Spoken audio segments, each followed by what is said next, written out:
महाराज सा कल्याण हुआ। इसके बाद इनके वंश में आगे चल के महाराजा अंग हुए, बड़े ही धर्मात्मा, धर्म को मानने वाले। और इनका विवाह पुत्र की बेटी सुरेखा के साथ हुआ। और जो पुत्र हुआ बेन, बड़ा ही नास्तिक। महाराज अंग इतना प्रताड़ित होकर के राज्य को छोड़ करके अपने राज्य में जाके छिप गए। सब लोगों ने ढूंढा और राज्य के बाहर बाहर ढूंढ रहे हैं और राज्य में गुफा में छुपे हुए हैं, कोई ढूंढ ही नहीं रहा है। अब ये हुआ कि बिना राजा के तो काम चलने वाला नहीं है, तो बेन को राजा बना दिया। और जब बेन को राजा बनाया तो बेन ने घोष कर दिया कि नयष्टव्यम न दातव्यम, नयष्टव्यम न दातव्यम, न होतव्यम पूजा क्वचिता इति निवारयत् धर्मं भेरी घोषेण सर्वदा। घोष कर दिया, ना तो कोई यज्ञ करेगा, ना अनुष्ठान करेगा, ना पूजा करेगा, ना पाठ करेगा। अरे जिस परमात्मा के लिए तुम करते हो उसको कभी देखा है?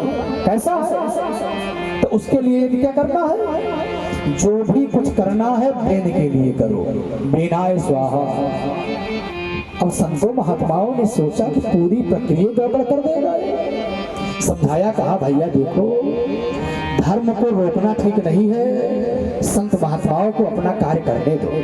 क्या बिल्कुल नहीं, कोई पूजा पाठ नहीं करेगा। और संतों ने ऐसी हुंकार भरी कि बेन सदा के लिए गिर गया, धराशायी हो गया। अब ये हुआ कि अब राजा को तो बेन के शरीर का मंथन किए तो निषाद की उत्पत्ति हुई। पुनः मंथन किए तो एक कन्या और एक पुरुष प्रकट हुए।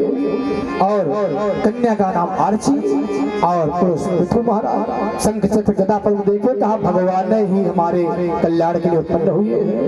पृथु महाराज को राजा बना दिया और सब लोगों ने सुंदर स्तुति करना शुरू किया। तो पृथु महाराज ने कहा, भी मैंने कोई कार्य तो किया नहीं और आप लोग स्तुति पहले कर रहे हो।